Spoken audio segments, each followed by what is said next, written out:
ప్రేక్షకులందరికీ నమస్కారం. ఈరోజు మన స్టూడియోలో ప్రముఖ ఆధ్యాత్మికవేత్త ఆస్ట్రాలజర్ ముల్లపూడి సత్యనారాయణమూర్తి గారు ఉన్నారు. గురుగారితో మాట్లాడేద్దాం. నమస్కారం గురుగారు. నమస్కారం మణికంఠ గారు. గురుగారు, ఏప్రిల్ మాసంలో తులారాశి వారి పరిస్థితి ఎలా ఉండబోతుంది, ఎలాంటి ఫలితాలు ఉండబోతున్నాయి ఈ రాశి వాళ్ళకి? మనకి మార్చి 29వ తేదీన షష్టగ్రహ కూటమి వస్తుంది. కాబట్టి రవి, బుధ, శుక్ర, రాహు, శని గ్రహాలు మీన రాశిలో ఉన్నాయి. ఆ తర్వాత ఈ కేతువు కన్యా రాశిలో ఉన్నాడు.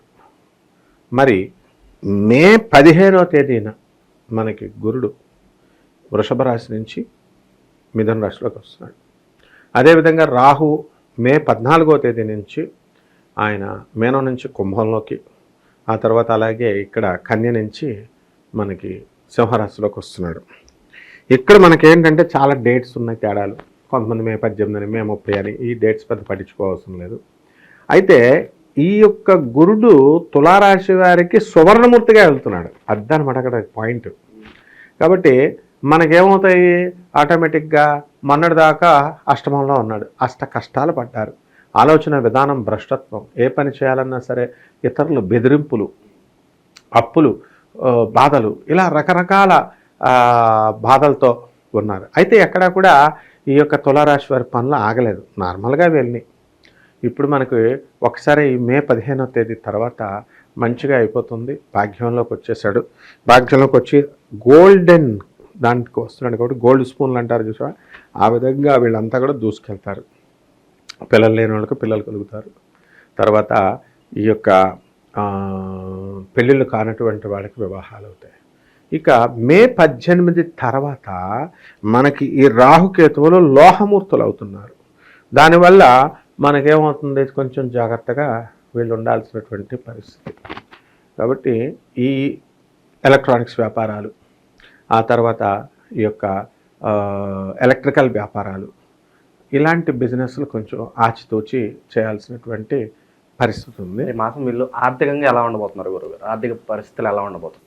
ఆర్థికంగా ప్రపోర్షనేట్గా బాగుంటాయి. అంటే లాస్ట్ మంత్తో పోల్చుకుంటే ఈ నెల మనకి బాగుంటుంది. షష్టగ్రహ కూటమి ఈ ఏప్రిల్ నెల అంతా కూడా బాగా మంచి ఆదాయం వస్తుంది. మనకి తులారాశి వారికి ఆదాయం చక్కగా 11, వ్యయం 5గా ఉన్నాయి.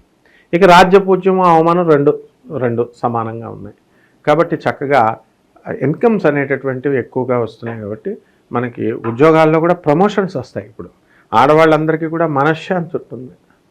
ఇది అలా భర్త భార్యల మధ్య అన్యోన్యత అనేటటువంటిది బాగా పెరిగిపోతుంది.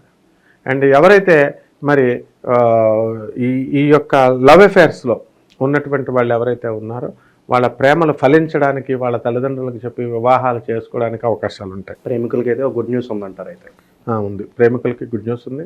అలాగే అక్రమ సంబంధాలు ఎవరికైతే ఉన్నాయో అటువంటి వాళ్ళ విషయాలు బయటపడిపోవడానికి అవకాశాలు ఉంటాయి.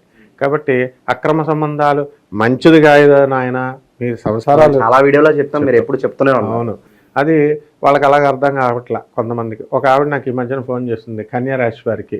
ఏమంటే కన్యా రాశి వారు ఆడవాళ్ళు మంచివాళ్ళు కాదండి అంటే, అక్రమ సంబంధాలు పెట్టుకుంటారండి అంటే 0.001% వాళ్ళు ఉంటే కనుక వాళ్ళు మానేసుకోవాలమ్మా అని చెప్పామంటే ఇంకా ఆవిడ వెంటనే 1 వే ట్రాఫిక్ లాగా చెప్తుంది. అలాగే ఈ యొక్క వాళ్ళ హస్బెండ్ ఏమండి చనిపోతారని చెప్తారు, తప్పు కదండి అన్నారు. అంటే వాళ్ళు చెప్పిన దాంట్లో పోర్లే పాపం బాధపడుతున్నారన్న ఉద్దేశంతో నేను మార్చాను, కానీ మామూలుగా ఇవి తగ్గించాం. కానీ అక్రమ సంబంధాలు లేని వాళ్ళు ఎవరయ్యా, ఎవరు 0.1% కాదు. ఎక్కువ మాట్లాడితే పోలీస్ కేసు పెడతానంది, పెట్టమని పోలీస్ కేసు చూస్తా. కాబట్టి వాళ్ళ పని మనిషి వెళ్ళిపోయిందంటే ఆవిడ కమిషనర్ భార్య అని చెప్తోంది. ఎటువంటి నాన్ సెన్స్ నా దగ్గరికి నడవదు. కాబట్టి ఏమైనా ఉంటే మనం చెప్పేది ఏంటంటే సమాజ సంస్కరణ చేస్తున్నాం మనం, చక్కగా మానండి అని. తర్వాత ఈ యొక్క తులారాశి వారిలో చక్కగా భార్యాభర్తల మధ్య అన్యోన్యత పెరుగుతుంది.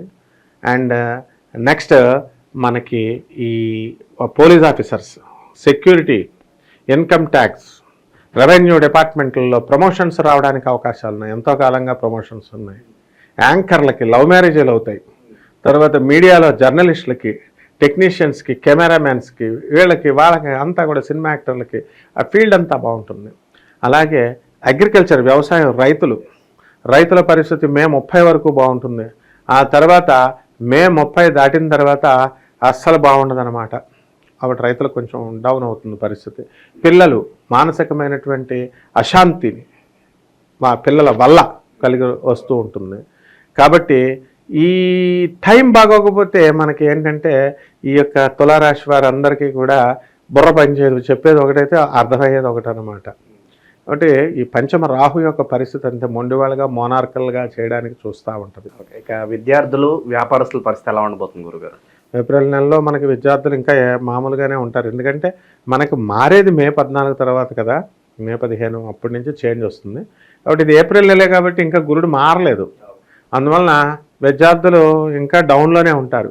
ఈ యొక్క సువర్ణమూర్తిగా ఇంకా మారడానికి కొంచెం టైం ఉంది. కానీ ఇల్లు మారితే మనం ఒక నెల ముందు నుంచి ఒక 15 రోజుల ముందు నుంచి ఏ విధంగా అయితే మనం చేసుకుంటామో ఆ విధంగా కామన్ అన్నమాట ఇవన్నీ కూడా. సో గ్రహాలు ముందు నుంచే ఫలితాలు ఇస్తూ ఉంటాయి. కాబట్టి ఏ రకంగా అయినా సరే తులారాశి వారికి అగ్రికల్చర్ ప్రొడక్ట్స్, ఫర్టిలైజర్స్ ఇలాంటి వ్యాపారాలన్నీ కూడా చాలా ముందుకు వెళ్తారు. ఈము బర్డ్స్, పౌల్ట్రీస్ ఇలాంటివన్నీ కూడా వ్యాపారాలు బ్రహ్మాండంగా చేస్తారు.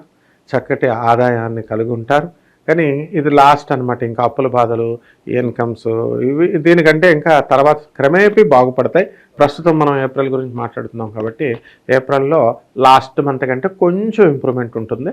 And they are at the edge of the success అనమాట. ఓకే, శుభకార్యాల పరిస్థితి అండి గురుగారు ఈ నెలలో? ఈ నెలలో పెద్దగా శుభకార్యాలు జరగవు. ఎందుకంటే ఇవన్నీ ఇంకా మార్పు రాలేదు. ఓకే, గురుడు మారిపోయేదాకా పెళ్లి చూపులకు వెళ్ళినా కూడా పెళ్ళిళ్ళు సక్సెస్ కావు. కాబట్టి పెళ్లి చూపులకు కూడా వెళ్ళడం దండగా.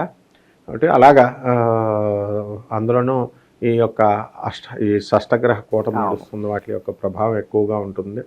ఎక్కువగా వీళ్ళకి గురుడు అష్టమ స్థానంలో ఉండి ఆ శుక్రుడు కూడా మనకి రాహుతో కలిసి ఉండడం వల్ల ఇక్కడ తోటి కొలీగ్స్ని పెళ్లి చేసుకునేటటువంటి అవకాశాలు ఉన్నాయన్నమాట. అంటే మెస్మరిజం, ఆకర్షణ అనేటటువంటిది ఉంటుంది. కాబట్టి ఈ వీళ్ళందరూ కూడా తోటి కొలీగ్స్తోనూ ఇంటి పక్కన వాళ్ళతో, ఎదురింటి వాళ్ళతో ఆకర్షణలో ప్రేమ వ్యవహారాలు పెట్టుకోకూడదని చెప్తున్నాం మనం. సో అలాగుంటే జాగ్రత్తగా బాగుంటుంది. గురుగారు ఇంకా మెరుగైన ఫలితాలు పొందడానికి మరి వీళ్ళకి ఏమైనా రెమెడీస్ ఏమైనా ఉంటే తెలియజేద్దాం. తప్పకుండా. మనకి ఈ గురుడు అస్సలు బాగాలేదు కదా, అందువలన గురు జపం చేసుకోవాలా, గురు స్తోత్రాలు చదువుకోవాలా. గురువుకి కిలోంపావు శనగల్ని పసుపు రంగు వస్త్రాలనిచ్చి పేద బ్రాహ్మణులకి మనము గురువారం నాడు దానం చేసుకోవాలా. అలాగే చక్కగా మనము మేడి చెట్టును ఒక దాన్ని తీసుకొని ఆ మేడి చెట్టుకు నీళ్లు పోస్తూ, బకెట్ నీళ్లు పోయారు, నీళ్లు పోస్తూ మేడి చెట్టు చుట్టూ 108 ప్రదక్షిణాలు నెల చేయాలి. అదే శనివారం అలా మొత్తం 19 శనివారాలు చేయాలి. ఈ ఏప్రిల్లో 4 శనివారాలు చేయాలి.